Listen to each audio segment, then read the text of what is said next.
बलिदान भाग 1 पार्ट 3। सम्राट वोलोनियन की 8वीं अत्याचारी मुहिम ईस्वी सन 257।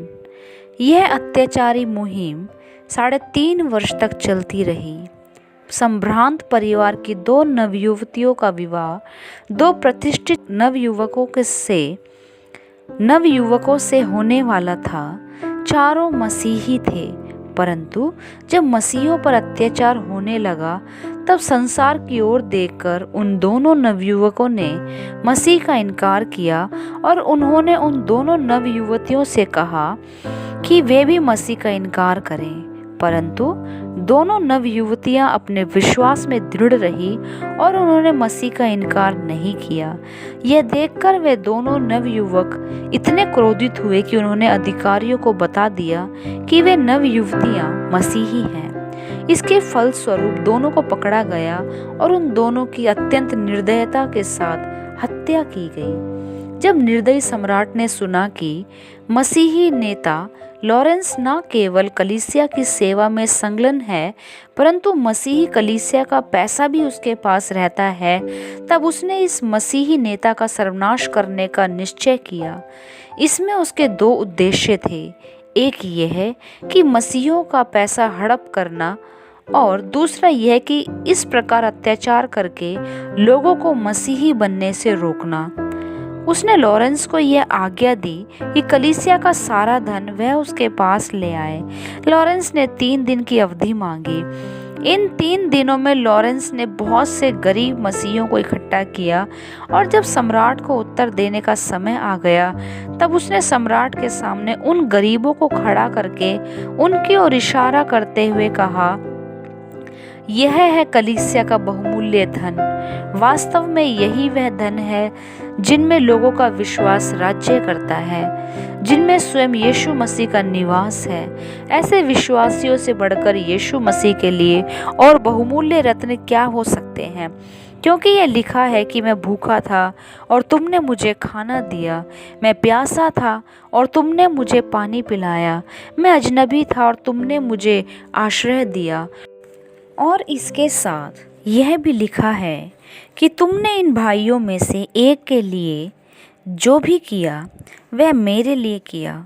इन गरीब लोगों के द्वारा अपने आप को प्रकट करने का यीशु मसीह का निश्चय है और यही वह चाहता भी है। इनसे बढ़कर और क्या धन यीशु मसीह का हो सकता है? लॉरेंस का यह उत्तर सुनकर सम्राट क्रोध से भर उठा। पैर पटकते हुए और सिंह के समान गर्जना करते हुए उसने अधिकारियों को आज्ञा दी कि खूब कोड़े लगाकर लॉरेंस की चमड़ी उधेड़ ली जाए और फिर उसे जीवित जला डाला जाए। सम्राट की इस आज्ञा का पालन किया गया और अनेक प्रकार के अत्याचारों को इस छोटी सी भीड़ ने सह लिया। अत्याचारों को सहते सहते वह लेट गया, उन ज्वालाओं के बिस्तर पर नहीं, परंतु प्रभु के सनातन बाजुओं पर, जहां उसे केवल विश्राम ही मिलने वाला था। अफ्रीका देश में इस अत्याचारी मुहिम ने और अधिक उग्र रूप धारण किया और हजारों लोग शहीद हुए। शहादत का मुकुट उनके सिरों पर चमक उठा। इन शहीदों में प्रमुख था कुप्रियन, जिसने परमेश्वर के वचन का गंभीर अध्ययन किया था और उस वचन के अनुसार चलने का प्रयत्न किया था। बपतिस्मा लेने के बाद उसने सारी संपत्ति गरीबों को बांट दी थी और उसके बाद बहुत बड़े विभाग पर वह बिशप नियुक्त किया गया था। जब सम्राट ने उसको दोषी ठहराया तब गैर मसीहियों का क्रोध क्रुपियन पर और भड़क उठा। क्रुपियन को वन पशुओं के सामने डाला जाए का नारा लगा, किंतु उसने चुपचाप भागकर दूर एकांत शांत स्थान में रहकर अनेक महत्वपूर्ण पत्रों द्वारा कलीसिया की सेवा की। जब यह अत्याचारी मुहिम कुछ दब सी गई तब वह फिर कॉर्थेज शहर में लौट आया, परंतु कुछ ही दिनों बाद शहर में हैजे की बीमारी फैल गई। गैर मसीही नेताओं ने इस बात का खूब प्रचार किया कि मसीहियों के कारण ही ये बीमारी फैली हुई है। फिर एक बार अत्याचारी मुहिम का आरंभ हुआ। कुप्रियन को पकड़ा गया और उसका सिर धड़ से अलग कर दिया गया। ईस्वी सन 258 में 14 सितंबर को यह घटना घटी। उटीका में भयानक रूप से मसीहियों पर अत्याचार किया गया। एक दिन 300 मसीहों को इकट्ठा किया गया और एक बहुत बड़ी भट्टी के पास खड़ा कर दिया गया। फिर उन्हें यह आदेश दिया गया कि या तो वे जुपिटर देवता की उपासना करें, उसके लिए बलिदान चढ़ाएं, या फिर उस जलती हुई भट्टी में कूद पड़ें। उन 300 में से प्रत्येक विश्वासी ने दृढ़ता के साथ जुपिटर देवता की आराधना करने से इनकार कर दिया और एक के बाद एक सब उस भट्टी में कूद पड़े और इस प्रकार अपने प्रिय प्रभु के लिए शहीद हुए। सम्राट आरेलियुस की 9वीं अत्याचारी मुहिम। आरेलियुस की क्रोध अग्नि में पहला बलि था रोम का बिशप फेलिक्स। अगापेतुस नाम के धनी पुरुष ने अपनी सारी संपत्ति गरीबों को बांट दी थी। वह मसीही था, इसलिए उसे गिरफ्तार कर लिया। नाना विधि उपायों से सताया गया। उसके बाद रोम शहर के निकट ही उसको मार डाला गया। मरकुस और मार्सेलियातुस के 2 भाई थे। दोनों रोम के नागरिक थे। एक सामंत परिवार में उनका जन्म हुआ था। उनके माता पिता मूर्ति पूजक थे, किंतु इन दोनों भाइयों ने अपने शिक्षकों द्वारा यीशु मसीह को अपनाया था।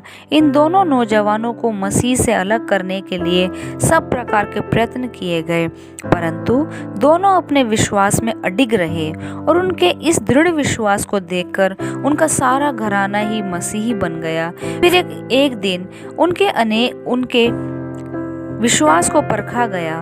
दोनों भाइयों को एक लकड़ी के खंभे से बांध दिया गया।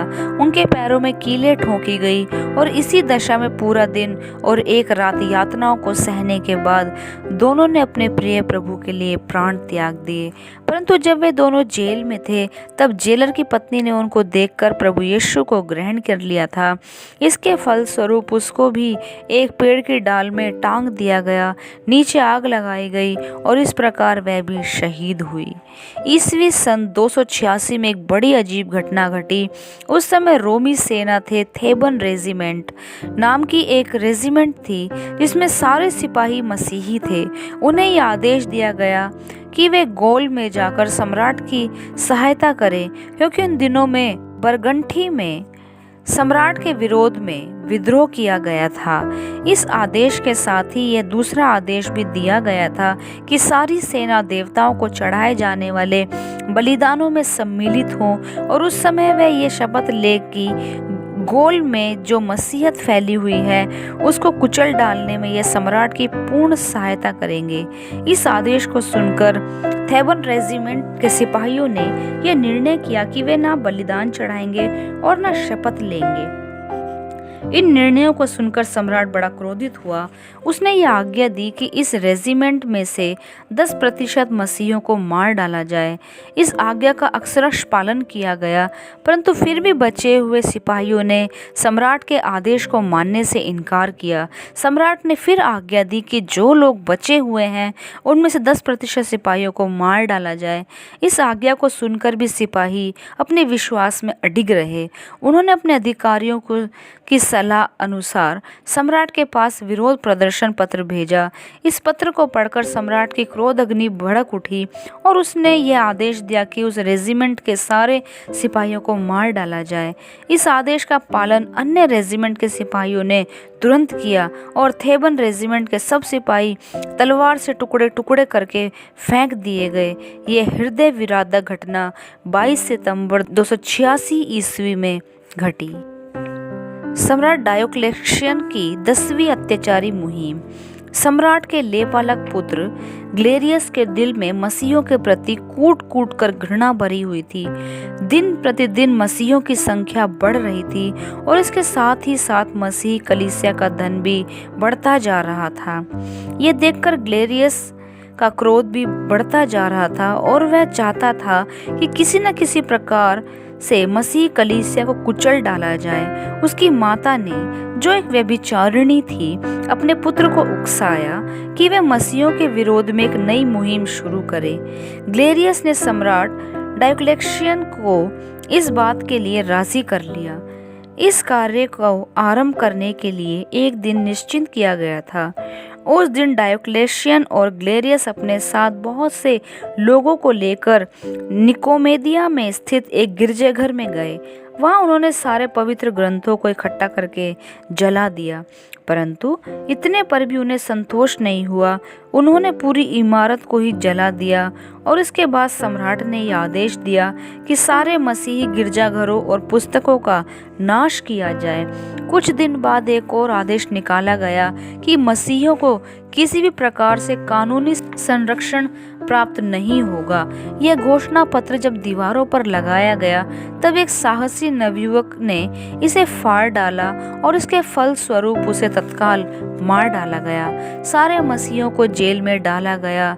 निर्दयी ग्लेरियस ने अपने सिपाहियों को यह गुप्त आज्ञा दी थी कि वे रजवाड़े को जला डाले। उसका उद्देश्य इसका सारा दोष मसीहियों पर डालकर अत्याचारी मुहिम को और अधिक उग्र रूप देना था। मसीहियों के घर बाहर से बंद करके जला दिए गए, जिससे अनेक परिवार घर के साथ जलकर भस्म हो गए। कई मसीहियों को उनके गले में बड़े बड़े पत्थर बांधकर समुद्र में फेंक दिया गया। फ्रूगिया प्रांत के शहर में रहने वाले सारे मसीही थे, इसलिए सारे शहर को आग लगा दी गई और सब मसीही मर गए। राजधानी रोम में सम्राट के अंगरक्षकों का प्रमुख सेबास्तीन था। मूर्ति पूजकों के बीच रहते हुए भी वह सच्चा मसीही था। राजमहल की रंगरेलियां और सारे सुख विलास से वह दूर रहता था। किसी भी प्रकार की व्यक्तिगत महत्वाकांक्षा न रखते हुए वह सेवा करता रहा। जब उससे यह कहा गया कि वे देवताओं की मूर्तियों के सामने बलिदान चढ़ाए तो उसने साफ साफ इनकार कर दिया। यह देखकर सम्राट ने आज्ञा दी कि उसे दूर खेतों में ले जाकर भाले से बेधा जाए। सिपाहियों ने इस आज्ञा का तुरंत पालन किया। जब उन्होंने देखा कि अब वह लगभग मर चुका है तो वह उसे वहीं छोड़कर चले आए। इसके बाद उसे वहां से ले जाकर दफनाने के लिए मसीही भाई बहन वहां आए। तब उन्होंने ये देखा कि सेबास्तीन के शरीर में प्राण अभी बाकी है। वहां से ले जाकर उन्होंने उसे गुप्त स्थान में रखा और उसकी सेवा की। धीरे धीरे वे पहले की भांति स्वस्थ हो गया, परंतु इस प्रकार उसका प्राण बचाकर मसीहियों ने उसको और अधिक यातनाएं सहने के लिए तैयार किया। एक दिन जब सम्राट की सवारी मंदिर की ओर जा रही थी तब वीर सेबास्तीन भीड़ में से आगे आ गया और सम्राट को रोकते हुए उसने कहा कि वह निरपराध मसीहियों की हत्या कर रहा है। सेबास्तीन अब तक जीवित है, यह देखकर सम्राट को आश्चर्य हुआ। उसने तुरंत सिपाहियों को यह आज्ञा दी कि उसको ले जाकर इतना पीटा जाए कि वह तड़प तड़प कर मर जाए और इसके बाद उसका मृतक शरीर ऐसी नाली में फेंक दिया जाए जहाँ मसीहियों को पता न लगे। सिपाहियों ने इस आज्ञा का पालन किया, किंतु एक विश्वासी स्त्री को सेबास्तीन के शरीर का पता लग गया। उसके मृतक शरीर को वह अपने घर ले आई और दफनाने के लिए कैटाकोम्ब में भेज दिया। मार्सेलिस के एक संभ्रांत परिवार का विक्टर एक कट्टर मसीही था। बीमारों की सेवा करने में जो विश्वास में निर्बल हैं, उनको साहस दिलाने में वह काफी रात बिताता था, क्योंकि यह कार्य दिन में करना उसके लिए सुरक्षित नहीं था। अपना बहुत सा धन उसने गरीब मसीहियों की सहायता करने में व्यय किया था। बहुत होशियारी के साथ वह काम करता रहा, किंतु यह बहुत दिनों तक बाहर न रह सका। सम्राट के सिपाहियों को इस बात का पता चल गया कि वह मसीही है और उसको इसलिए तुरंत गिरफ्तार कर लिया गया। रास्ते में घसीटते हुए उसे जेल ले जाया गया। वहाँ जब उसे शिकंजे पर रखकर सताया जाने लगा तब उसने स्वर्ग की ओर देखकर ये प्रार्थना की कि परमेश्वर उसे इतनी शक्ति दे कि वह सारी यातनाओं को साहस के साथ सह सके। बहुत सताने के बाद उसे काल कोठरी में ठूंस दिया गया, परंतु इस काल कोठरी में रहते हुए भी उसने अपने 2 जेलरों को मसीह के लिए जीत लिया। जब सम्राट ने यह सुना कि उसके 2 जेलरों ने यीशु मसीह को ग्रहण कर लिया है, तब उसने यह आज्ञा दी कि उन्हें तुरंत मार डाला जाए। फिर विक्टर को अधिक सताया गया। इसके बाद तीसरी बार उसे न्यायालय में खड़ा किया गया। उसके सामने एक छोटी सी वेदी और मूर्ति रखी गई। उससे कहा गया कि वह मूर्ति की पूजा करे, बलिदान चढ़ाए। इस आदेश को सुनकर विक्टर इतना क्रोधित हुआ कि उसने आगे बढ़कर मूर्ति को अपने पैरों से ठोकर मारी। विक्टर का यह साहस देखकर सम्राट बहुत अधिक क्रोधित हुआ और उसने यह आज्ञा दी कि उसका पैर काट डाला जाए। पैर काटने के बाद उसको 2 पत्थरों के बीच में रखकर उसका सारा शरीर पीस डाला गया। 3 मसीहों को एक रोमी गवर्नर के सामने खड़ा किया गया। बार बार सताए जाने के बाद भी जब उन्होंने यीशु मसीह का इनकार नहीं किया, तब उन्हें वन पशुओं के सामने डाल दिया गया। अनेक भूखे वन पशु उनके पास लाए गए, परंतु किसी ने भी उनके शरीर को स्पर्श नहीं किया। इसके बाद एक बहुत बड़े रीछ को, जिसने उसी दिन 3 मनुष्यों की हत्या की थी, उन पर छोड़ा गया, परंतु उस रीछ ने भी उनके शरीर को स्पर्श नहीं किया। अंत में उन 3 मसीहों को तलवार से मार डाला गया। तीमुथियुस एक डीकन था। जब सिपाहियों को यह पता चला कि वह मसीही है, तब उसे पकड़ा गया। उसका विवाह हुए 3 हफ्ते भी नहीं बीते थे कि उसको एक गवर्नर के सामने खड़ा किया गया था। उस गवर्नर को यह मालूम था कि तीमुथियुस के पास पवित्र शास्त्र लेख हैं। उसने तीमुथियुस को यह आज्ञा दी कि वह जला डालने के लिए पवित्र शास्त्र के लेखों को ले आए।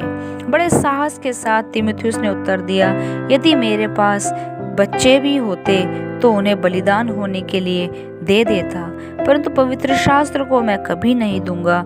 उसका यह उत्तर सुनकर गवर्नर को बड़ा गुस्सा आया और उसने यह आज्ञा दी कि गर्म लोहे से उसकी आंखें जला डाली जाएं। उसने तीमुथियुस से कहा, अब कम से कम तुम तो इन पवित्र लेखों को नहीं पढ़ सकोगे। इतने धीरज और शांति के साथ तीमुथियुस ने सारी यातनाएं सही कि गवर्नर का क्रोध और भी भड़क गया। उसने फिर एक आज्ञा दी कि तीमुथियुस को सिर नीचा करके लटकाया जाए, उसके गले में एक भारी पत्थर बांध दिया जाए और उसके मुंह में कपड़ा ठूसा जाए। उसे इस दशा में लटकाकर उसकी पत्नी मीरा को उसके सामने लाया गया। मीरा ने उससे विनती की कि कम से कम उसकी खातिर वह प्रभु यीशु मसीह का त्याग करे। तीमुथियुस ने बड़े साहस के साथ अपनी पत्नी को धिक्कारा और यह घोषित किया कि मृत्यु तक वह अपने प्रभु के प्रति निष्ठावान रहेगा। उसके इस दृढ़ विश्वास को देखकर मीरा का भी विश्वास दृढ़ हो गया और उसने भी यह घोषित किया कि वह भी मसीही है, अपने पति के साथ जाना चाहती है। इस प्रकार वह अपने पति के साथ शहीद हुई और स्वर्ग चली गई। क्विरिनियस एक विशव था। जब गवर्नर ने उसे यह आज्ञा दी कि वह मूर्ति पूजा करे, तब उसने इनकार कर दिया। उसे जेल में डाला गया और बार बार अनेक उपायों से सताया गया। इतनी यातनाएं सहने पर भी वह अपने विश्वास से विचलित नहीं हुआ। उसके पैरों में बड़ी बड़ी जंजीरें डालकर उसे सारे शहर में घुमाया गया। लोगों ने उसका ठट्ठा उड़ाया, उसकी निंदा की, तो भी वह अपने विश्वास पर दृढ़ रहा। अंत में उसके गले में भी एक बहुत बड़ा पत्थर बांधकर उसे नदी में फेंक दिया गया।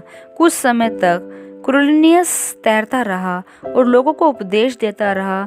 फिर उसने ऊंचे स्वर में प्रार्थना की, हे सर्वशक्तिमान यीशु, नदियों के प्रवाह को रोकना या अपने भक्त को पानी पर चलने की शक्ति देना, जैसे कि तूने अपने भक्त पतरस को दिया, तेरे लिए असंभव नहीं है।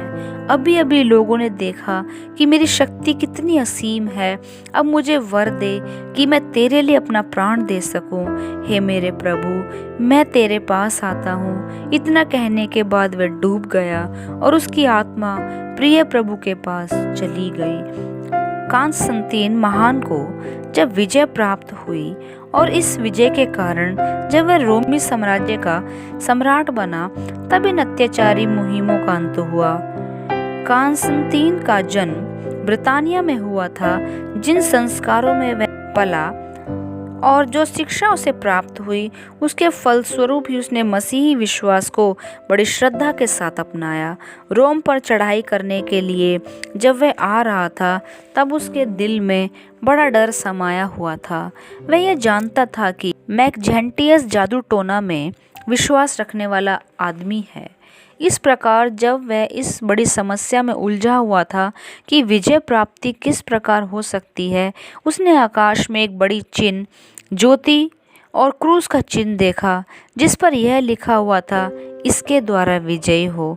सम्राट बनने के बाद कॉन्स्टेंटाइन ने ऐसी शांति स्थापित की कि 1000 वर्ष तक किसी भी प्रकार की अत्याचारी मुहिम कलीसिया के विरोध में खड़ी नहीं हुई।